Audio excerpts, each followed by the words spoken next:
सबसे बड़ा घोटाला, सबसे बड़ा खुलासा।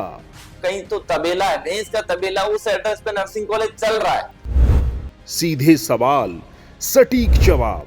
क्या आपको लग रहा है अब जो जांच होगी वो वाकई में पुख्ता होगी? जिस तरह से सीबीआई की जांच में पूरी गड़बड़ी हुई है, सीबीआई के लोग खुद रिश्वत ले रहे थे जिसने सफेद पोशों को किया एक्सपोज, और ये पूरा सिंडिकेट राजस्थान से जुड़ा हुआ था। दिखावे के लिए नोटिस जारी किए गए, कार्रवाई क्यों नहीं की गई? उसी से सुनिए नर्सिंग घोटाले की पूरी कहानी। मध्य प्रदेश की धरती पर मेडिकल एजुकेशन के क्षेत्र में एक ऐसा घोटाला सामने आया है जिस पर अब नित नए खुलासे हो रहे हैं। एक तरह से हम कहें तो बॉलीवुड की फिल्म भी मात खा जाएगी, इतना थ्रिलिंग है इसका प्लॉट, इतने टर्न्स एंड ट्विस्ट है और एक बेहद बड़े घोटाले के रूप में अब ये सबके सामने आ रहा है। इस पर आज हम बात करेंगे और बात हवा में नहीं करेंगे, फैक्ट्स के साथ करेंगे और उस इंसान के साथ करेंगे जिसने इस पूरे स्कैम का खुलासा किया है। हम बात कर रहे हैं नर्सिंग स्कैम के विसल ब्लोअर रवि परमार की। आज चौथा खंबा पर हमारे साथ है रवि परमार और इस पूरे स्कैम की परत दर परत, बारीक से बारीक सच्चाई हम आप तक लेकर आएंगे। रवि, आपसे इस पूरे स्कैम के बारे में, घोटाले के बारे में हम जानेंगे। बेहद ही गंभीर और बेहद ही संवेदनशील ये मामला है क्योंकि ये पूरे देश और दुनिया के स्वास्थ्य से जुड़ा हुआ मामला है। लेकिन उससे पहले हम आपका बैकग्राउंड थोड़ा समझना चाहेंगे। आप कहां से हैं, क्या करते हैं और किस तरह से इस घोटाले का जो इसकी जो सच्चाई है वो आपके सामने आई। लेकिन सबसे पहले आपका बैकग्राउंड, आप क्या करते हैं? देखिए, मैं एक आष्टा, हमारी विधानसभा है, वहाँ का एक छोटा सा गांव है अरनियाराम, वहाँ का रहने वाला हूँ। मैंने पढ़ाई आष्टा से की 12 तक। फिर उसके बाद मैं 2015 में भोपाल आया, मैंने भी नर्सिंग किया है। मैंने नर्सिंग की पढ़ाई की और मेरा 2020 में जब नर्सिंग कंप्लीट हुआ तो उस टाइम कोविड का जो स्टेज था वो आ चुका था, फर्स्ट फेज कोविड का आ चुका था। तो उस टाइम हमने अस्पतालों में हमारी पूरी सेवाएं दी कोविड के दौरान। जब हमने सेकेंड फेज में देखा तो कोविड जब चल रहा था सेकेंड फेज, तो स्टाफ की कमी, अस्पताल में बेड की कमी से जूझना पड़ा। तो हम जिस संगठन से जुड़े थे, मैं 2016 से एनएसयूआई से जुड़ा हुआ था। तो हमने उस संगठन के माध्यम से पूरे मेरा जो नेटवर्क था, क्योंकि मैं लंबे समय से 2016 के बाद से नर्सिंग के स्टूडेंट के मुद्दों पर लड़ाई लड़ता, तो जो पूरा नेटवर्क था हमारा, जो हमारे बैच के स्टूडेंट थे, अन्य स्टूडेंट थे, सबकी मदद से हमने अस्पताल में बेड अवेलेबल करवाए। लेकिन वहां पे एक सच्चाई सामने आई कि अस्पताल के पास 100 बेड की परमिशन थी लेकिन उसके पास 30 बेड थे। तो मतलब उसमें हमने देखा, तो उसके बाद हमने 2021 में जब पूरा सेकेंड कोविड का फेज चल रहा था तो हमने सीएम से मांग की कि जो मध्य प्रदेश के नर्सिंग कॉलेजेस हैं उनके पास, सबके पास 100 से 200 बेड हैं, उनका आप उपयोग करिए, उन बेडों को मरीज के लिए लगवाइए। तो जब वहां से जानकारी बुलवाई गई तो उसमें स्पष्ट हो गया कि मतलब बेड तो है ही नहीं, अस्पताल सिर्फ कागजों में है। और फिर फैकल्टी की बात आई कि कॉलेज के पास अपनी फैकल्टी खुद की रहती है, अस्पताल के पास अपनी खुद की फैकल्टी रहती है, तो उन फैकल्टी को यूज कीजिए, स्टाफ कम पड़ रहा है तो। लेकिन वो भी नहीं थी, वो भी कागजों में थी। तो इससे पूरी नर्सिंग कॉलेजों की सच्चाई सामने आ गई। फिर जब कोविड खत्म हुआ तो 2021 में हमने देखा मई के बाद में कि नर्सिंग कॉलेजों को 219 नए नर्सिंग कॉलेज मध्य प्रदेश में खोल दिए। किसी भी प्रदेश में 200, 250 इतने कॉलेजों की संख्या, टोटल संख्या है। यहाँ तो एक ही सत्र में 219 नए कॉलेज खोल दिए, मतलब 40% कॉलेज बढ़ा दिए। पहले 448 कॉलेज थे, फिर जैसे ही 2021 सत्र शुरू हुआ तो इन्होंने 667 नर्सिंग कॉलेज कर दिए। मतलब एक साल में इतने कॉलेजों का खुलना, वो भी सिर्फ कागजों में। अगर कॉलेज धरातल पर होते तो आज वास्तविकता ये नहीं होती। आज स्टूडेंट पढ़ के अपनी डिग्री लेकर निकल जाते, लेकिन वहां पे स्टूडेंट कागजों में थे, कॉलेज कागज में था, फैकल्टी कागज में थी। बिना कागज के कुछ नहीं था, ना बिल्डिंग थी, ना अस्पताल थी, सब कागजों में था, सिर्फ कागजों में दिखा दिया जाता था। और सबसे बड़ी बात कि इसका इंस्पेक्शन जो होता है नर्सिंग कॉलेज का और हॉस्पिटल का, 3 टीम करती है। पहली स्वास्थ्य विभाग की, चिकित्सा शिक्षा विभाग का अलग वो होता है दायरा। तो पहले शुरुआत होती है स्वास्थ्य विभाग से। स्वास्थ्य विभाग में जो सीएमएचओ होते हैं वो अपनी टीम का गठन करते हैं और अस्पताल का निरीक्षण करवाते हैं और अस्पताल को मान्यता देते हैं। उन्होंने अस्पताल का निरीक्षण किया, मान्यता दे दी, उन्हें भी वो भूत दिखाई दिए, उन्हें भी कॉलेज की बिल्डिंग दिखाई दी। सिर्फ निरीक्षण करने वाले को कॉलेज की बिल्डिंग दिखाई दी, बाकी कभी स्टूडेंट ने ना देखी, ना कभी किसी ने देखी, ना उनकी फैकल्टी कभी किसी ने देखी। सिर्फ जो निरीक्षण करने जाता था उसी को दिखाई देती, और वो इसलिए दिखाई देती कि वो जो कागजों में अस्पताल था उसके नीचे एक लंबा चौड़ा मोटा लिफाफा रहता था। उसके बाद नर्सिंग काउंसलिंग का प्रोसेस होता है, नर्सिंग काउंसलिंग नर्सिंग कॉलेजों और अस्पतालों का निरीक्षण करवाती है, तो उन्हें भी वही भूत दिखाई दिए, जो कागजों में फैकल्टी थी वो उन्हें दिखाई दी। लेकिन आज तक वो फैकल्टी अचंभित है कि किसी को दिखाई क्यों नहीं दी। वहीं कॉलेज की बिल्डिंग भी उनको दिखाई दी, हॉस्टल भी दिखाई दिया, सारी चीजें उनको दिखाई दी, लेकिन वो आज के उसके बाद किसी को नहीं दिखाई दी। दूसरी बार जब निरीक्षण होता है तो मेडिकल विश्वविद्यालय करवाता है संबंधता के लिए, ये भी चिकित्सा शिक्षा विभाग के अंतर्गत आता है। उन्होंने भी अपना निरीक्षण कराया, उन्हें भी वही भूत दिखाई दिए, वही बिल्डिंग दिखाई दी, मतलब तीनों की रिपोर्ट में समानता दिखाई दी, मतलब तीनों का खेल एक ही जगह से चल रहा था। वो स्वास्थ्य विभाग और चिकित्सा शिक्षा विभाग दोनों की मिलीभगत से चल रहा था। इस पूरे खेल में 2021 में जब देखा कि इतनी बड़ी संख्या में मध्य प्रदेश में नर्सिंग कॉलेज खोल दिए गए, और जिसको हमने देखा, फिर हमने लगातार इन कॉलेजों की सच्चाई जानी, तो हम गए तो देखा कि कहीं तो तबेला है, भैंस का तबेला, उस एड्रेस पे नर्सिंग कॉलेज चल रहा है, कहीं स्कूल है उसमें चल रहा है, कहीं 2 कमरे की शटर किराए पे ले ली जैसे कि कोई दुकान चला रहा होगा किराने की, वैसे नर्सिंग कॉलेज, इन सबको मान्यता। जबकि नर्सिंग काउंसलिंग के अपने एक अलग नियम है, इंडियन नर्सिंग काउंसलिंग के अलग नियम है, इन नियमों के तहत इनको मान्यता दी जाती।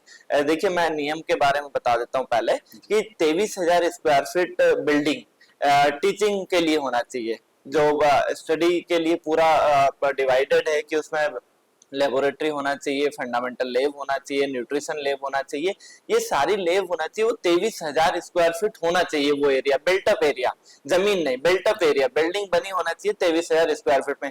अस्पताल तो 100 बेड का होना ही चाहिए। दूसरा हॉस्टल, जो स्टूडेंट के लिए हॉस्टल रहता है वो कंपलसरी रहता है, 21,000 स्क्वायर फीट में वो होना चाहिए। तो टोटल ऐसे मिला के 44,000 स्क्वायर फीट बिल्डिंग बनी होना चाहिए। यहाँ 2-2, 4-4 हजार स्क्वायर फीट में इनको परमिशन दे दी गई थी। तो इस तरह से नियमों को पूरा दरकिनार कर दिया।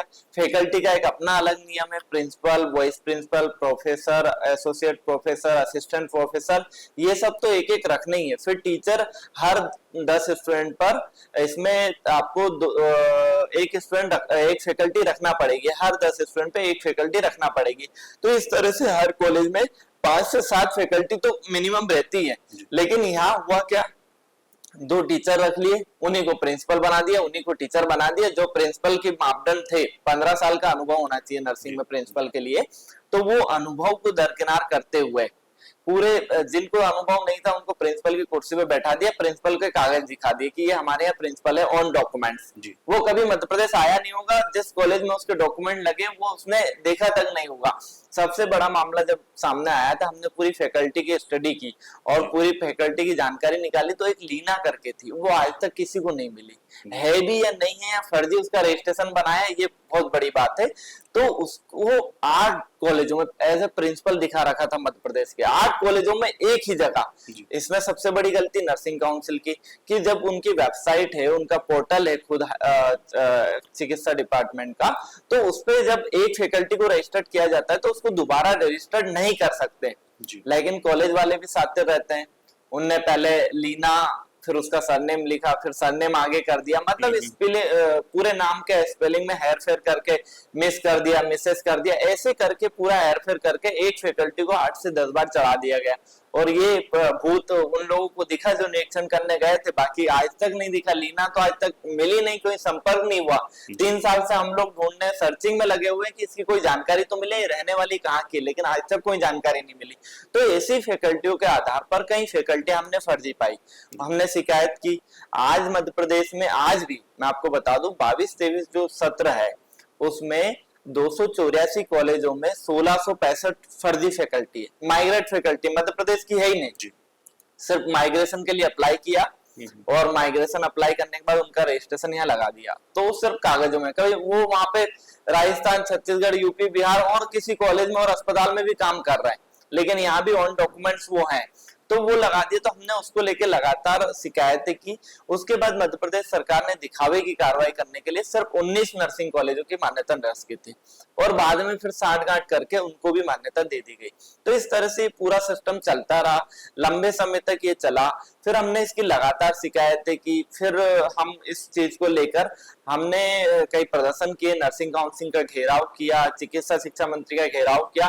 इस बीच हमारे ऊपर कई मुकदमे दर्ज कर दिए। पूरे मामले को दबाने का इतना प्रयास किया गया कि हमें जेल तक भेज दिया गया कि आप इस मुद्दे को नहीं उठाओगे, आप किससे लड़ाई लड़ रहे हो आपको ये नहीं पता। हमने बोला हम जिससे भी लड़ाई लड़ रहे हैं, हमारी लड़ाई है स्टूडेंट के हित में। क्या आज जो स्टूडेंट फीस दे रहा है, एक स्टूडेंट की फीस लगभग 1 लाख रुपए होती है 1 साल की। 4 साल का कोर्स होता है, 4 लाख रुपए फीस होती है, उसका हॉस्टल की फीस अलग रहती है और बाकी अदर खर्च करके उसके 7 से 8 लाख रुपए 4 साल की डिग्री में खर्च होते हैं। अब वो स्टूडेंट जो नर्सिंग करने आता है वो निम्न वर्ग से आता है, मध्यम वर्ग से आता है, जो हायर रहते हैं जो लोग, वो तो नर्सिंग करेंगे नहीं, वो डायरेक्ट एमबीबीएस करेंगे। तो इन लोगों को जो जब परेशानी होती है, कोई लोन लिया है, किसी ने अपनी जमीन गिरवी रखी है, किसी ने मतलब बहुत कठिनाई से ये बच्चे नर्सिंग का एक ख्वाब लेकर आते हैं। और कोविड के बाद नर्सिंग की डिमांड बढ़ गई थी पूरे देश में, तो उस हिसाब से पूरे देश में ये हुआ था कि मध्य प्रदेश में सबसे ज्यादा नर्सिंग कॉलेज खुल गए, तो यूपी, बिहार, छत्तीसगढ़ के स्टूडेंट भी यहाँ एडमिशन लेते हैं। तो 40% स्टूडेंट मध्य प्रदेश में अदर स्टेट के हैं। तो वो स्टूडेंट का क्या था कि उनने एडमिशन ले लिया, एग्जाम देने आएंगे, उसके बाद नहीं आएंगे। और वो एडमिशन होते हैं कि जो अभी सबसे बड़ी बात मैं आपको बताता हूँ कि जो इसमें मीडिएटर रहते हैं, उन लोगों का पूरा खेल यही रहता है कि अदर स्टेट से स्टूडेंट पकड़ के लाओ, पर स्टूडेंट पे 30 से 40 हजार रुपए अपने निकालो, स्टूडेंट अपना जाने, कॉलेज अपना जाने, हमें कोई नहीं, मतलब हमारा निकल जाए, हम फ्री। तो ये इस तरह से पूरे स्टूडेंट को पकड़ के लाने का एक सिंडिकेट चलता है। अदर स्टेट से जो पहले यहाँ जम चुके हैं आके, राजस्थान, छत्तीसगढ़, बिहार और ये लोग, वो लोग अपने स्टेट से स्टूडेंट को पकड़ के लाते हैं, उसको गुमराह करते हैं कि भाई यहाँ तो फीस ज्यादा है, यहाँ तो 1.5-2 लाख रुपए नर्सिंग की, वहां तो कम में हो जाएगा, वहां तो कॉलेज भी नहीं जाना पड़ेगा, वहां तो एग्जाम भी हम आपका सेटिंग से करवा देंगे। और होते ही है, मेडिकल यूनिवर्सिटी में आज हर एग्जाम का, एमबीबीएस के एग्जाम तक का रेट फिक्स है, मतलब हर पेपर का रेट फिक्स है, वहां ये सब चल रहा है, खुलेआम चल रहा है, लेकिन कोई नहीं देखने वाला। दूसरी चीज, पूरा नर्सिंग स्कीम को अंजाम देने में मध्य प्रदेश के चिकित्सा शिक्षा विभाग और स्वास्थ्य विभाग की महत्वपूर्ण भूमिका रही। जब जब ये सारी चीजें हुई, हमने जब जब इस मुद्दे को उठाया, दोनों डिपार्टमेंट ने मिलके इस पूरे मामले को दबाने का प्रयास किया। इसको दबाने के लिए पहले तो हमारे ऊपर दबाव बनाया, फिर विभाग में ऐसी गतिविधियां करवाई जाने लगी कि जिससे कि ये बात दब जाए। उस समय पूरी चीजें, विधानसभा चुनाव भी फिर 2023 में था, तो हमने 2022 में भी पूरा मुद्दा जमकर उठाया। फिर जब हम 2022 में जब इसको कर रहे थे तो कई मुकदमे बेवजह दर्ज कर दिए, हम है ही नहीं उस प्रदर्शन में, उसके बाद भी हम पर मुकदमे दर्ज कर दिए। फिर छात्रों पर भी मुकदमे दर्ज करना चालू कर दिया सरकार ने। तो इस तरह से दबाने का प्रयास किया। 1 फरवरी 2023 की बात है, जब हम चिकित्सा शिक्षा मंत्री के बंगले का घेराव करने गए थे, तो वहां हमारी सिर्फ इतनी मांग थी कि छात्रों के भविष्य के साथ खिलवाड़ ना हो। जो छात्र है जिनका क्या कसूर, इनने एडमिशन लिया, इस कॉलेज वाला शटर में ताला लगा के चला गया, 2 कमरे की शटर है, उसमें क्या कॉलेज चल रहा होगा। लेकिन वहां किसी ने नहीं सुनी। उसके बाद मुझे और 2 छात्रों को जेल भेज दिया। हम 2 दिन जेल में रहे, जेल से हम छूटे, उसी दिन हमारे ऊपर एक और मुकदमा दर्ज कर दिया। मतलब सरकार ये चाहती थी कि हम जेल से बाहर ही ना आए। फिर हम आए, उसके बाद हम हाईकोर्ट गए, ग्वालियर हाईकोर्ट में दिलीप शर्मा जी के माध्यम से एक हमने पिटीशन लगवाई। उसके बाद 27 फरवरी को मध्य प्रदेश की सभी नर्सिंग कॉलेजों की परीक्षा पर हाईकोर्ट ने रोक लगा दी। वो इसलिए लगा दी कि हम उस मामले को लेकर गए थे कि 2020-21 के सत्र के कॉलेजों को मेडिकल विश्वविद्यालय ने 2023 फरवरी में मान्यता दे दी थी, कुछ कॉलेजों को 15 फरवरी 2023 को। ये कैसे संभव है? जो 3 साल पहले जिन कॉलेजों को मान्यता नहीं मिली, उनको अब मान्यता आप क्यों दे रहे हैं? इसका मतलब कि जो पहले कुलपति और रजिस्ट्रार थे, उन्होंने मान्यता दी नहीं, क्योंकि ये मापदंड पूरा नहीं कर रहे थे। और उन कॉलेजों को आप देखेंगे तो आज धरातल पर है ही नहीं वो कॉलेज जिनको फरवरी 2023 में मान्यता दी गई थी। तो इस तरह से सांठ गांठ करके मान्यता का खेल चल रहा था। उसके बाद उन बच्चों के एनरोलमेंट करवाए जा रहे थे। तो आप देखिए 2020 सत्र में 2023 में उनका एनरोलमेंट हो रहा है। मतलब मैं तो 2023 में सीधा जाऊंगा, 1 लाख रुपए एक्स्ट्रा पैसे दूंगा और 2023 में मेरा एनरोलमेंट हो जाएगा 2020 सेशन में। तो इतना बड़ा खेल चल रहा था पूरे तरीके से। रवि, आपने जितना कुछ बताया बहुत तफसील से बताया और बिल्कुल फिल्मी कहानी लग रही है। अगर कहानी फिल्मी लग रही है तो यकीनन आपको भी, जैसा आपने बताया कि कई मुकदमों में फंसाया गया, पैसा भी ऑफर हुआ होगा। नहीं, मेरे 2 सवाल हैं। एक तो क्या इस तरह का कुछ हुआ है, और आप इस पूरी लड़ाई में अकेले हैं या आपके और कितने साथी हैं जो, क्योंकि बहुत मुश्किल लग रहा है मुझे, क्योंकि जब आप 2020 में जब आपको ये अंदाजा हुआ होगा कि ये घोटाला इस तरह का कोई घोटाला है, शायद तब भी आपको ये इतना मालूम नहीं होगा कि इतना बड़ा घोटाला बन के रोक देगा। बिल्कुल निश्चित तौर पर इतना बड़ा नहीं था। और जब ग्वालियर हाईकोर्ट ने 2023 अप्रैल में सीबीआई जांच के आदेश दिए तो तब हमें एक उम्मीद जगी थी कि इसमें जो भी दोषी होंगे उनके ऊपर कार्रवाई होंगे। और मध्य प्रदेश में 1 लाख से ज्यादा नर्सिंग स्टूडेंट है इस पूरे घोटाले की वजह से जो पीस रहा है, तो उन लोगों का पूरा हमारा साथ है और हम पूरे स्टूडेंट के साथ में खड़े हुए पूरे समय। हमने कभी स्टूडेंट के अहित में कोई काम नहीं किया, स्टूडेंट के हित में जो भी हुआ हम हमेशा उस लड़ाई में आगे खड़े हुए।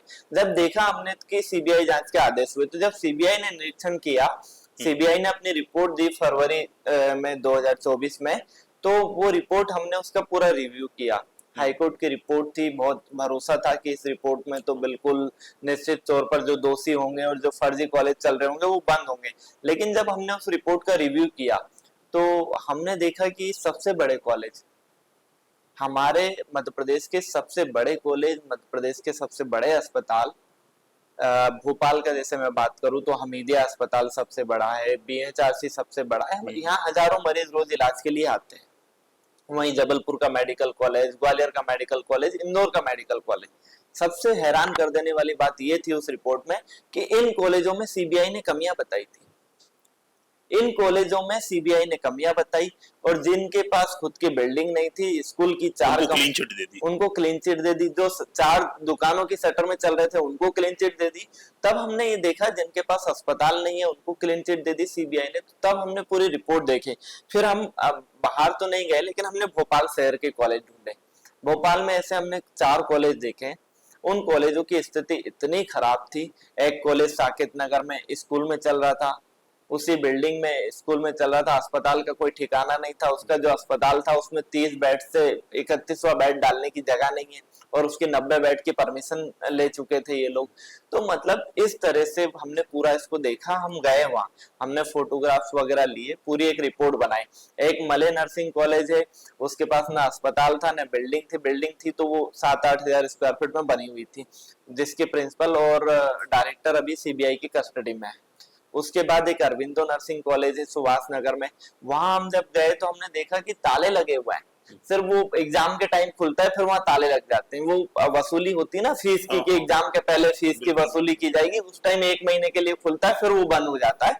तो ऐसे कॉलेजेस हमने देखे और ऐसे 4 कॉलेज भोपाल के आइडेंटिफाई किए। उसके आधार पर हमने पूरी एक शिकायत बनाई, पूरी एक रिपोर्ट तैयार की। उस रिपोर्ट में हमने सामने देखा कि जो सीबीआई के निरीक्षक थे उन्हीं लोगों की मिलीभगत थी। और आज ये परिणाम उसी का है कि आज मध्य प्रदेश का जो घोटाला सुर्खियों में आया है, जिससे पूरे मध्य प्रदेश की छवि पर एक नर्सिंग घोटाले का दाग लग गया पूरे देश में।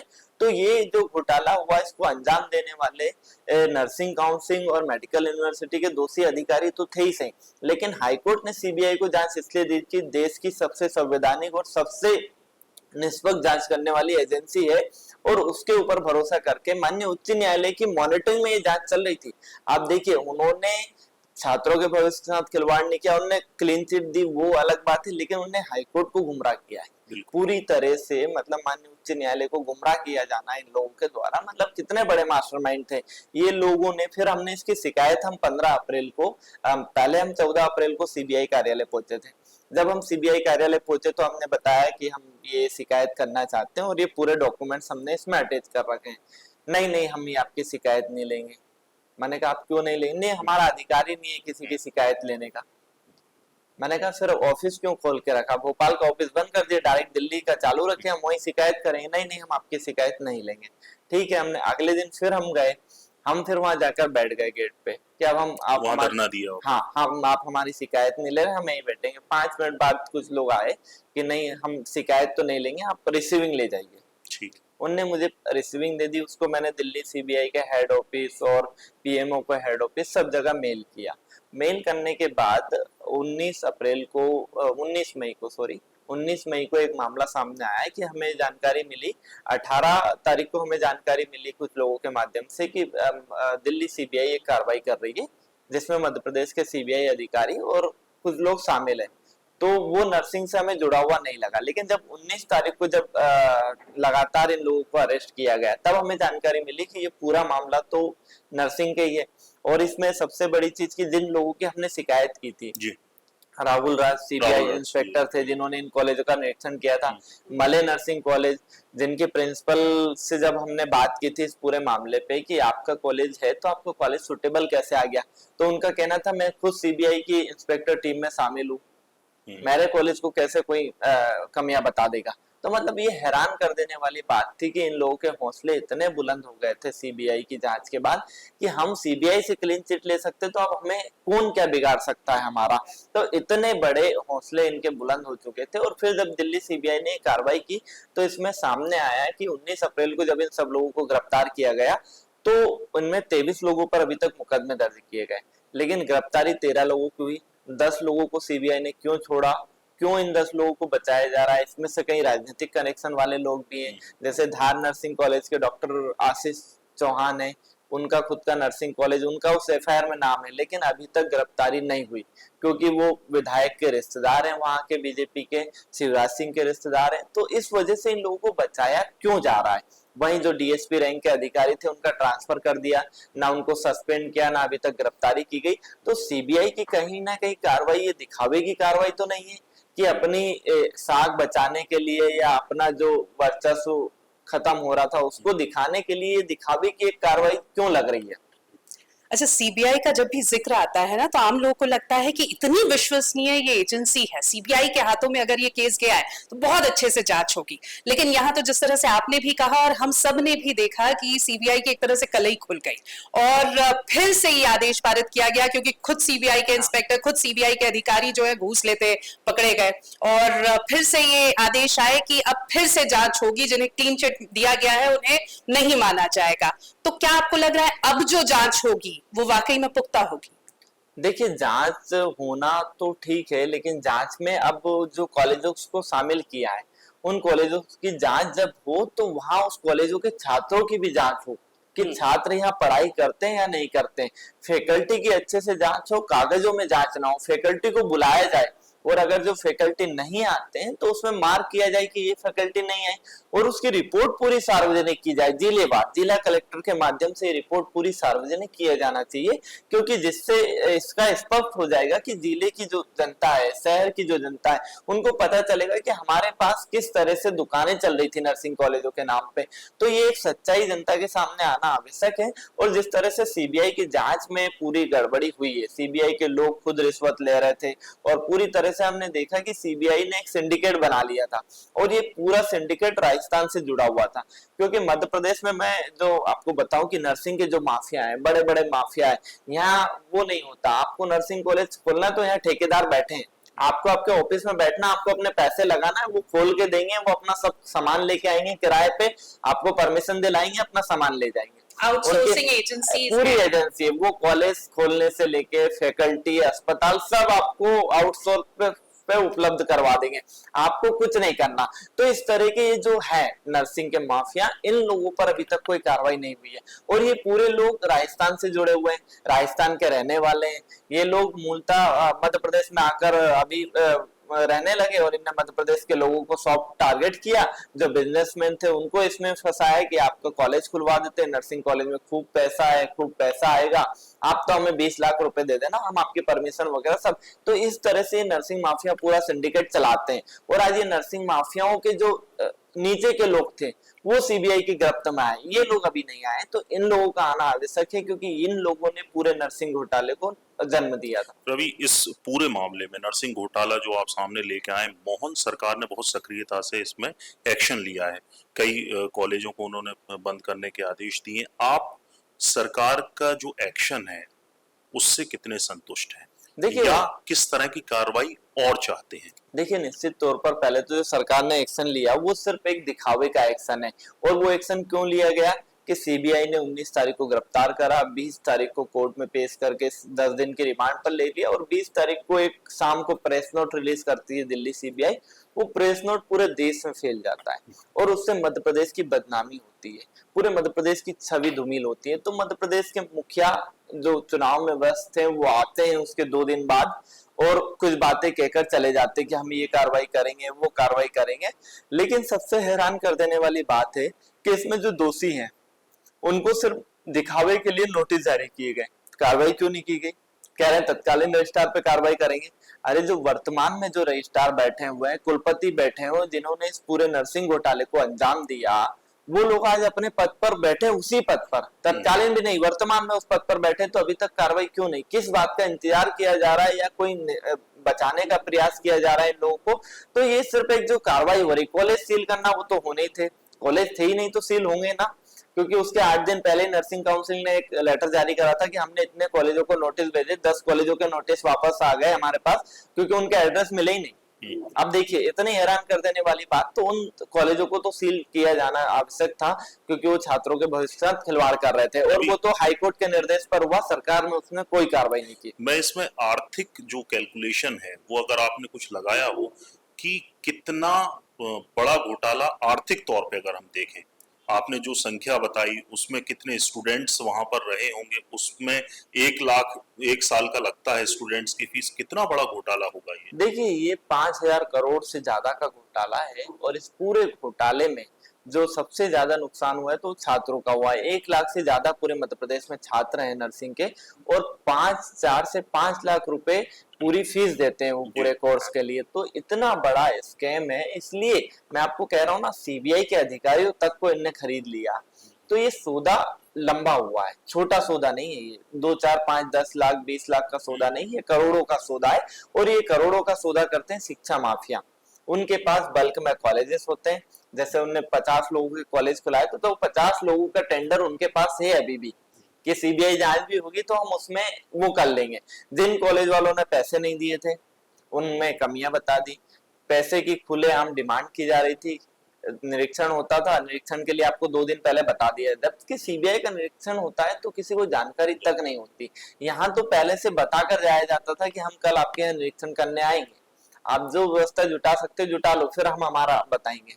तो वो जब आते थे तो निरीक्षण करते, देखते थे, कमियां निकालते थे, कमियां निकालने के बाद वो अपना एक रेट तय कर देते थे कि नहीं आपको इतना करना है। अच्छा, और जिस तरह से जो एमबीबीएस, फर्जी एमबीबीएस के मामले सामने आए थे, ये सोचने वाली बात है कि वो जहां इलाज जो पकड़ा गए वो तो ठीक है, जो नहीं पकड़ा है वो कहीं तो इलाज कर रहे होंगे, और क्या इलाज कर रहे होंगे। उसी तरह नर्सिंग घोटाले में जिन छात्रों ने डिग्री ले ली इस तरह के कॉलेज से जहां का भी जाना ही नहीं है, एग्जाम भी नहीं दिया, वो अगर कहीं सेवाएं दे रहे होंगे तो कितना बड़ा खतरा है ये उन मरीजों के लिए जिनकी वो सेवा कर रहे होंगे, जिनका इलाज कर रहे होंगे। देखिए एक लेटर आया था मुंबई से और दिल्ली से मेडिकल यूनिवर्सिटी को कि आपके यहाँ से रजिस्टर्ड नर्स और डॉक्टरों को हम हमारे यहाँ पे सेवाएं नहीं देने देंगे। क्यों नहीं देने देंगे?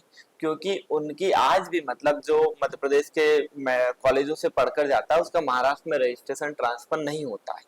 वो इसलिए नहीं होता है कि यहाँ की इतनी बड़ी स्थिति, यहाँ मतलब स्थिति ये है कि पैसों में डिग्री बांट दी जाती है, और आज भी ये खेल खुलेआम चल रहा है।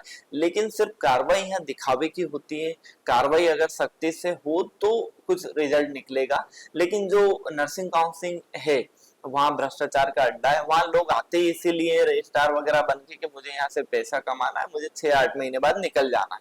ये सीधा एक बार का वो मान्यता का खेल खेलते हैं, उसमें अपना वो बनाकर निकल जाते हैं। ऐसे कई रजिस्ट्रारों को मैंने निकलते हुए देखा है। अभी 2 बार से तो आईएएस है, लेकिन वो लोग भी यही कर रहे हैं। मैं उनसे क्या उम्मीद करूंगा? हमारे नर्सिंग के लोग थे, नर्सिंग के जो प्रिंसिपल रहते थे उनको पहले रजिस्ट्रार बनाया जाता था, तो उन लोगों था कि चलो नर्सिंग कॉलेजों से मिले रहते हैं, ये भ्रष्टाचार करते हैं। उसके बाद सरकार ने एक डॉक्टर है योगेश शर्मा, उनको बनाया, जीएमसी के थे वो, उनको रजिस्ट्रार बनाया नर्सिंग काउंसिल का, उन्होंने भी यही किया। इसके बाद एक आईएएस को बनाया, उन्होंने भी यही किया। आप दूसरे आईएएस आए तो वो भी यही कर रहे हैं। मैं तो 2 महीने पुरानी बात बताता हूँ कि 2021-22 के कॉलेज को उनने अभी 2 महीने पहले मान्यता दे दी। अब कैसे दे दी ये मान्यता? मतलब इतने पुराने से, और इतना ये सब चल रहा है, इस बीच में इनने मान्यता दे दी। मतलब बहुत हैरान कर देने वाली बात है। और उस मान्यता देने के लिए कोई छोटा मोटा कॉलेज नहीं, बहुत बड़ा कॉलेज है। और मैं किसी कॉलेज का पर्सनली नाम इसलिए नहीं ले रहा हूँ क्योंकि वो एक पर्सनली हो जाएगा, इसलिए मैं बता रहा हूँ कि एक हमारे सामने उदाहरण सामने आ गया। ऐसे कई कॉलेजेस होंगे जिनको ये मान्यता दे रहे होंगे, तो जिस तरह से ये पूरा मान्यता का खेल है, ये करोड़ों रुपए में इसकी डील होती है, और जिस तरह से कॉलेजों को जो इनकम होती है वो भी करोड़ों में होती है। तो एक साल में जब कॉलेज करोड़ों की इनकम कर देता है तो ये एक बिजनेस बन गया है कि 50 लाख लगाओ, मान्यता में खर्च करो और करोड़ों रुपए पाओ। तो ये पूरा एक खेल चलता है और इसमें पूरा नुकसान होता है स्टूडेंट का, उनके पेरेंट्स का। आज पेरेंट्स ने किस मेहनत से उसके लिए पैसे लगाए होंगे, आज कहाँ से, जब फीस नहीं रहती तो कॉलेज वाले दबाव बनाते हैं। हमने धार का एक मामला देखा पिछले हफ्ते कि उसको अपने ओरिजिनल डॉक्यूमेंट्स लेना थे, उसको नर्सिंग की पढ़ाई नहीं करना थी क्योंकि उसके पास पैसे नहीं थे आगे जमा करने के लिए। तो उसने डॉक्यूमेंट्स मांगे तो कॉलेज वाले ने बोला कि आप 3 लाख रुपए जमा कर दो तब हम आपके डॉक्यूमेंट देंगे। अब जो फीस नहीं भर पा रही कॉलेज की, वो 3 लाख रुपए कहाँ से देगी? तो उसको ओरिजिनल डॉक्यूमेंट नहीं दिया, उसने अपना गला काट लिया। मतलब छात्राएं इतनी परेशान हो गए, छात्र इतने परेशान हो गए पूरे तरीके से।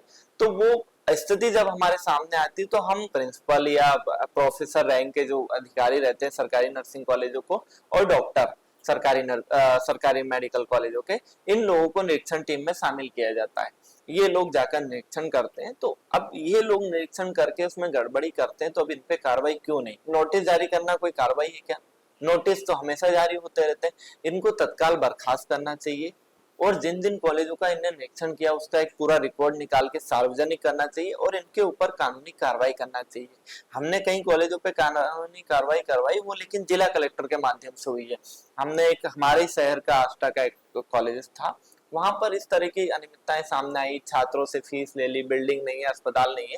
हमने कलेक्टर से मांग की, उनने एक जांच कमेटी बनाई डिप्टी कलेक्टर की निगरानी में, और पूरी वो जांच कमेटी ने जब अपना प्रतिवेदन भेजा तो वहां पे निरीक्षण करने वाले लोग, कॉलेज संचालक, उनके सबके ऊपर मुकदमा दर्ज हुआ। तो इस तरह से पूरे प्रदेश में होना चाहिए। ये एक दिखावे की कार्रवाई कि हमने नोटिस जारी कर दिया और हमने 111 नोट को दिया, हमने 14 नायब तहसीलदारों को दिया, तो नोटिस देना कोई कार्रवाई नहीं है। इनको तत्काल इनकी सेवा समाप्त की जाना है, तभी सख्ती बरती जाएगी, तभी भ्रष्टाचार कम होगा। नहीं तो ये तो लगातार चलता होगा। वो नोटिस का जवाब दे देंगे, 6 महीने बाद पूरा मामला दब जाएगा। मामला दबने के बाद फिर नया वही सिंडिकेट दोबारा चालू हो जाएगा। और जिस तरह से आप आंकड़ा बता रहे हैं कि 5,000 करोड़ का ये पूरा घोटाला हो सकता है, और ये सिर्फ फाइनेंस का घोटाला नहीं है, ये सिर्फ पैसों का घोटाला नहीं है। जिस तरह से हम बात कर रहे हैं कि अगर ये नर्स जो यहाँ से फर्जी डिग्री एक तरह से लेकर बिना पढ़ाई किए, बिना ट्रेनिंग के अगर लोगों को इलाज मुहैया करा रहे हैं, तो ये पूरे देश के स्वास्थ्य पर भी एक बहुत बड़ा डेट है। देखिए, ये पूरे देश के स्वास्थ्य के साथ तो एक बड़ा खिलवाड़ है। आज हम सबके परिजन अगर अस्पताल में भर्ती होते हैं तो हमें पहले तो वो चेक करना चाहिए कि उस नर्स की डिग्री कंप्लीट है या नहीं। क्योंकि सबसे बड़ा, अदर स्टेट का तो इतना वो नहीं है, लेकिन मध्य प्रदेश में सबसे बड़ा जो है कि मध्य प्रदेश के 80% अस्पतालों में रजिस्टर्ड नर्स नहीं है। वो इसलिए नहीं है क्योंकि जो रजिस्टर्ड नर्स रहता है और जो ट्रेन रहता है, जिसने ट्रेनिंग ली, वाकई में जिसने पढ़ाई की होगी, वो अपना सैलरी ज्यादा डिमांड करता है। 25,000, 30,000, 40,000 वो डिमांड करता है। और हम लोग करते भी हैं क्योंकि हमने मेहनत की, हमने इतनी मेहनत से डिग्री ली है तो हम करते हैं। लेकिन जिसने ट्रेनिंग नहीं ली है, जिसने डिग्री नहीं ली है, जिसने सिर्फ इंजेक्शन पकड़ना सीख लिया, ये सीख लिया, वो 8-10 हजार में काम करने लेकिन अभी तो आप कह रहे हैं कि डिग्री चेक कर लेनी चाहिए। अब तो ये भी चेक करना चाहिए कि डिग्री जहां से मिली है वो उसको मान्यता मिली भी है कि नहीं, और मान्यता मिली भी हो तो कहीं उसके पीछे साठगांठ ना हो। तो आम जनता किस तरह से, ये प्रैक्टिकली बहुत पॉसिबल नहीं है। अस्पताल अपने डॉक्टरों के नाम बड़े बड़े उस पे प्रिंट करती है कि हमारे यहाँ ये डॉक्टर अवेलेबल है। उनको नर्सिंग स्टाफ के नाम भी प्रिंट करना चाहिए अपनी उस पे, कि दिखाना चाहिए कि हमारे यहाँ ये नर्सिंग स्टाफ कार्यरत है। तो जिससे सामने आएगी नर्सिंग स्टाफ के नाम से हमें पता चल जाएगा क्या है, उसकी डिग्री क्या है, उसके आगे डिग्री लिखी जाना चाहिए। जिस तरह से डॉक्टरों के नेम डिस्प्ले किए जाते हैं, उसी तरह से मध्य प्रदेश के अस्पतालों में नर्सिंग स्टाफ के भी नेम और उनकी डेजिग्नेशन डिस्प्ले किया जाना चाहिए, जिससे कि जनता को जो है वो पूरा सामने रहेगा, उनके सामने पारदर्शिता रहेगी, और किस वार्ड में कौन ड्यूटी पर है वो भी पूरा उसमें शेड्यूल वाइज डिवाइड होना चाहिए, जिससे कि हम एक समझ पाएंगे कि हमारे पेशेंट को जो देख रही है वो कहीं फर्जी नर्स तो नहीं है। और आज मध्य प्रदेश के 80% अस्पतालों में फर्जी नर्स काम कर रही है, जिनके पास रजिस्ट्रेशन नहीं है, जिनका 3rd ईयर चल रहा है, 4th ईयर चल रहा है। तो उन लोगों पे हम कैसे भरोसा करें जब उनकी ट्रेनिंग ही पूरी नहीं हुई, उनकी पढ़ाई पूरी नहीं हुई, तो वो कैसे मरीजों का इलाज कर सकते हैं। बिल्कुल रवि, आपकी इतनी बातचीत में ये तो समझ में आ गया है कि आपने बहुत हिम्मत दिखाई है, आपके जो भी साथी हैं वो भी काबिल तारीफ हैं। मैं थोड़ा सा इससे इतर पर्सनल सवाल करना चाहता हूँ कि घर में कौन कौन है और क्या कभी उन्होंने आपको, जाहिर सी बात है कि आप आप में हिम्मत है, तभी आप इतनी लंबी लड़ाई लड़ रहे हैं, लेकिन क्या जो आपको धमकियां मिलती हैं, आपको लालच भी दिया जाता होगा, घर वालों का क्या रिएक्शन रहता है? कभी उन्होंने इमोशनली आपको बोला हो कि भैया अब बस करो, क्योंकि अब जिस तरह से हम देखते हैं, फिल्मों में देखते हैं किस तरह से वही धमकियां मिल रही हैं, किसी का मर्डर हो गया, किसी को किसी बहाने से रास्ते से हटा दिया, आपको भी रास्ते से हटाने की कोशिशें हुई होंगी, और इस सब में आपके घर वालों का आपको कितना सपोर्ट रहा, या इमोशनली, या कभी आपसे बोला होगा कि भाई बस करो, हो गया? देखिए, घर वाले किसी के भी हो, आपके या मेरे, सबको चिंता होती है, जी। लेकिन इस चिंता के बीच उनको ये भी दिखाई देता है कि जो लड़ाई है वो आज मेरी पर्सनल लड़ाई नहीं है, वो पूरे मध्य प्रदेश के जनता के हित में लड़ाई है और छात्रों के हित में लड़ाई है। इसलिए घर वालों ने रोकते भी हैं और जिस तरह से समझाते भी हैं और सलाह भी देते हैं कि इस तरीके से नहीं, इसको इस तरीके से भी करना चाहिए। कौन कौन है घर में? कौन है? घर में पापा है, मम्मी है, वाइफ है और सिस्टर है, उसकी अभी पिछले साल मैरिज हो गई है। तो हमारा छोटा सा एक परिवार है। तो छोटे से परिवार में मैं मतलब मेरी शादी हुई थी, मतलब सबसे बड़ा चीज तो ये कि 19 जनवरी 2023 में मेरी शादी हुई थी और 1 फरवरी 2023 में, मतलब शादी के 11वें दिन मैं जेल में था। तो सबसे बड़ा तो मेरे फैमिली के लिए ये था कि इस समय ये ऐसा नौबत क्यों आई। तो उसके बाद काफी प्रेशर भी था फैमिली वालों का कि नहीं, अब ये सब नहीं करना, बहुत हो गया। लेकिन फिर मैंने उनको समझाया कि आज अगर ये लड़ाई है छोड़ दी तो फिर हम क्यों लड़ेंगे, हमने शुरुआत क्यों करी इस लड़ाई की, जब तक हम इसको अंजाम तक ना ले जाएं तब तक। और आज भी मैं कहता हूँ कि लड़ाई अभी खत्म नहीं हुई है, ये लड़ाई तो अभी बहुत बाकी है। अभी तो इस लड़ाई का कुछ % हिस्सा ही सामने आया, इसमें कई बड़े मगरमच्छ है जो अभी सामने नहीं आया, उनके नाम सामने आना बाकी है। मंत्री हैं, तत्कालीन मंत्री, उनका सामने आना बाकी है। तो इन लोगों की सबसे पूरी मिली भगत से ये काम हुआ है। कोई ऐसा नहीं कि अधिकारियों ने गलत रिपोर्ट दी, मंत्री का भी इसमें हाथ रहा है, मुख्यमंत्री का भी इसमें कहीं ना कहीं हाथ रहा है। क्योंकि नहीं, 4 सालों से इतना बड़ा भ्रष्टाचार, इतना बड़ा घोटाला बिना सरकार के संज्ञान में आए चल ही नहीं सकता। और हम तो लगातार कह ही रहे थे ना, हमने तो मीडिया के माध्यम से, जनता के माध्यम से बात पहुंचाई, लेकिन सरकार ने ध्यान नहीं दिया। सरकार ने इस मामले को दबाने का प्रयास किया, मतलब पूरी तरह से सरकार इसमें दोषी है। ये जो जिस तरह से आप विभागों की बात कर रहे हैं, उन विभागों के जो प्रमुख हैं, जो मंत्री हैं, उनकी बात कर रहे हैं, एक चिट्ठी इन दिनों बहुत वायरल हो रही है जो दिग्विजय सिंह, कांग्रेस के दिग्गज नेता, उन्होंने लिखी है प्रधानमंत्री को और मांग की है कि मेडिकल एजुकेशन का जो डिपार्टमेंट में जांच होनी चाहिए या इस पर और सख्ती के साथ देखा जाना चाहिए। पर जब पूरा मामला सामने आया था तो दिग्विजय सिंह ने सबसे पहले मुझे फोन करके कहा था कि तुम्हारी सुरक्षा की जिम्मेदारी मेरी है और तुम बिल्कुल भी चिंता मत करना। तो वहां से हमें हिम्मत मिलती है, हौसला मिलता है। और उन्होंने जो चिट्ठी लिखी है उसमें उन्होंने स्पष्ट कहा है कि मध्य प्रदेश के तत्कालीन मुख्यमंत्री शिवराज सिंह चौहान, मध्य प्रदेश के चिकित्सा शिक्षा मंत्री विश्वास सारंग और मध्य प्रदेश के चिकित्सा शिक्षा विभाग में जो अधिकारी शामिल थे, जैसे निशान वरबड़े उस टाइम चिकित्सा शिक्षा आयुक्त थे, उस टाइम रजिस्ट्रार चंद्रकला दिग्विजय थी, सुनीता सिद्धू रजिस्ट्रार थी, उसके बाद योगेश शर्मा रजिस्ट्रार रहे। इन सब लोगों की भूमिका इसमें संदिग्ध है और ये सब लोग पूरी तरह से उस पूरे मामले में दोषी हैं। सीबीआई को इन लोगों को अपने जांच के दायरे में शामिल करना चाहिए और इन लोगों की संपत्ति के साथ साथ इनके जो परिवारों की संपत्ति है उसकी पूर्ण तरीके से जांच होना चाहिए। तो इस पर सामने आ जाएगा पूरा घोटाला कि इन्होंने इसमें इस पूरे घोटाले में किस तरह से संलिप्त शामिल की। और मैं तो आपको बता रहा हूँ कि जब कॉलेजों के पूरी स्पष्ट जांच होगी तो उसमें सामने आ जाएगा कि अधिकारियों के कितने कॉलेज है, मंत्री के कर्मचारियों के कितने कॉलेज है और मंत्री के कितने कॉलेज है, वो सब सामने आएगा। और ज्यादा समय नहीं है, जांच अगर निष्पक्ष होगी, जांच निष्पक्ष होना चाहिए, सरकार के दबाव में जांच नहीं होना चाहिए। अन्यथा जांच सरकार के दबाव में होगी तो जिस तरह से व्यापम वाला कांड बन हुआ था वैसे नर्सिंग कांड बंद हो जाएगा। कभी रवि, आपको इस 3 साल 4 साल की लड़ाई में कभी हताशा, कभी निराशा आई मन में कि कार्रवाई नहीं हो रही है, या जिस आप जो चाहते हैं जिस तरह का एक्शन वो नहीं हो रहा है, तो आपको हताशा हुई, निराशा हुई कि बस ठीक है, बस रहने दिया? देखिए, हताशा और निराशा तो हुई, कई बार हुई, कई बार सोचा कि कई बार ऐसी घटना घट गई कि मतलब जान तक पर आ गई जी। तो उस समय ये लगा कि नहीं, अब पूरा छोड़ देना चाहिए। लेकिन जब जो लाखों छात्र छात्राएं जब उनकी तरफ एक बार मुड़ के देखा तो नहीं, ये यहाँ छोड़ देंगे तो आज इनके साथ गलत होगा और इनके साथ गलत हुआ तो मतलब उसकी जिम्मेदारी मेरी होगी। तो इसलिए मैंने इस पूरी लड़ाई को छोड़ा नहीं। कॉलेज वालों ने कई तरह से धमकियां दी, कई तरह से दबाव बनाए, तो उन चीजों से अगर हम डर के हट जाते तो आज जो हम एक तरफ पूरा छात्रों का जो झुंड खड़ा है जो कि परेशान है, हताश है, आज भी उनकी परीक्षा हाईकोर्ट के आदेश के बाद हुई। 15 मई से परीक्षा शुरू हुई थी, अभी 2 दिन पहले ही खत्म हुई है, लेकिन हाईकोर्ट के आदेश के बाद सभी की परीक्षा हुई। तो एक उनमें खुशी की लहर तो दिखी और उनमें दिखा कि नहीं सर आपने हमारे लिए हमेशा लड़ाई लड़ी, तो आज उसका हमें परिणाम मिला। लेकिन वो कहीं ना कहीं उनके चेहरे के अंदर से एक डर था कि नहीं परीक्षा होने के बाद भी हमारा अंदर कहीं रिजल्ट ना रुक जाए, डिग्री ना रुक जाए, ये डर उनको आज भी सता रहा है कि इस पूरे घोटाले में हमारा भविष्य चौपट ना हो जाए। तो जिस तरह से पूरी बात की जाए कि पूरी तरह से कई बार हमें ऐसा लगा कि नहीं यार अब इसमें कुछ होना ही नहीं है, सरकार सुन ही नहीं रही है। सबसे बड़ी चीज, हम जब विधानसभा चुनाव के पहले पूरा मुद्दा उठा रहे थे तो कई तरह से दबाव आते थे सरकार के, मतलब कई बड़े पुलिस अधिकारी, नाम मैं किसी का नहीं लूंगा, वो बुला के हमें पूरी तरह थ्रेट करते थे कि नहीं ये मत करना, ये करा तो मैं ये कर दूंगा। मतलब यहाँ तक कि जिला बदर की कार्रवाई 107 10,000 का बॉन्ड, 20,000 का बॉन्ड, 50,000 का बॉन्ड मैं भर चुका हूँ विधानसभा चुनाव के पहले।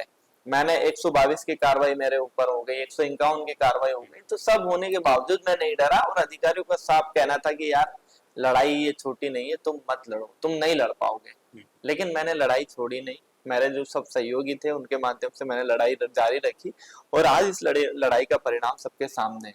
अब लड़ाई मेरी नहीं है, अब तो ये लड़ाई सरकार की है। सरकार को ये लड़ाई लड़ना चाहिए और दोषियों के ऊपर कार्रवाई करना चाहिए। अंजाम किस तरह का देखते हैं इस पूरी आपकी जो लड़ाई है, और वो मकसद कब तक आपको लगता है कि वो हल हो जाएगा जिस रफ्तार से कार्रवाई अब हो रही है?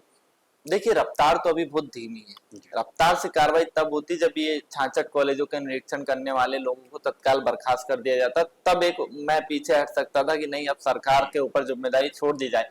लेकिन अब सरकार को ये बताने की आवश्यकता है कि ये दोषी हैं, इनके ऊपर कार्रवाई की जाए। तो सरकार को ये जानना होगा कि ये कार्रवाई तो हम कर रहे हैं लेकिन दिखावे की कार्रवाई नहीं, कार्रवाई करना होगी, सख्त कार्रवाई करना होगी। और ये लड़ाई, देखिए मैं खुद एक नर्सिंग प्रोफेशन से जुड़ा हूँ। आज नर्सिंग का नाम पूरे देश में, मध्य प्रदेश का इतना खराब हो गया कि अगर कोई स्टूडेंट किसी बाहर स्टेट में जॉब करने भी गया ना तो उसको कोई जॉब नहीं देगा। तो हम ये चाहते हैं कि जो नाम खराब हुआ है ये जब तक साफ नहीं हो जाए, जो नर्सिंग में जो गंदगी फैली हुई है इसका जब तक सफाया नहीं हो जाए तब तक ये लड़ाई जारी रहेगी। ये जो आप बोल रहे हैं रवि, ये तमाम लोग सुन रहे हैं और मध्य प्रदेश के भी, देश के भी, दुनिया के भी, खास तौर पर मध्य प्रदेश के वो लोग जो नर्सिंग का सपना संजोए हुए थे और सोच रहे थे कि राजधानी भोपाल या बड़े बड़े शहरों का हम रुख करेंगे आने वाले समय में और नर्सिंग का कोर्स करेंगे और नर्स बनेंगे, लोगों को सेवाएं देंगे। उन तक क्या संदेश आप देना चाहते हैं? क्या ये सही वक्त है या किस तरह से वो अपने कॉलेजेस का चुनाव करें और क्या करें? देखिए अभी छात्रों को अपने कॉलेज का जब चुनाव वो चुने अपना कॉलेज, तो पहले कॉलेज की स्थिति देख ले, पहले कॉलेज का बैकग्राउंड देख ले कि ऐसा तो नहीं कि ये 10 दिन पहले ही खुला है या 1 महीने पहले ही खुला है। कॉलेज लंबे समय से खुला हो और उसके पास सारी सुविधा हो, नियम अनुसार वो हो, तभी उसमें प्रवेश ले, अन्यथा उसमें प्रवेश ना ले। क्या होता है स्टूडेंट अदर स्टेट का आता नहीं है, सिर्फ वो ऑनलाइन देखता है, वेबसाइट पे तो बहुत कुछ दिखाया जाता है लेकिन वास्तविक हकीकत में बिल्डिंग तक नहीं होती। तो इन चीजों को ध्यान में रखते हुए एडमिशन लेना चाहिए। और जिस तरह से सरकार कह रही है अभी कि हम एक प्रवेश परीक्षा आयोजित करवाएंगे, उसके माध्यम से अब एडमिशन होंगे, लेकिन मैं सरकार से कहना चाहता हूं, मध्य प्रदेश के मुख्यमंत्री से कहना चाहता हूं कि जो छात्र हैं गवर्नमेंट कॉलेज में सिलेक्शन के लिए हमारे यहाँ पहले से व्यापम के माध्यम से परीक्षा करवाई जाती है, PNST, उन छात्रों का 2 साल से परीक्षा परिणाम जारी नहीं हुआ, तो अब आगे छात्र क्या उम्मीद करेगा? बिल्कुल।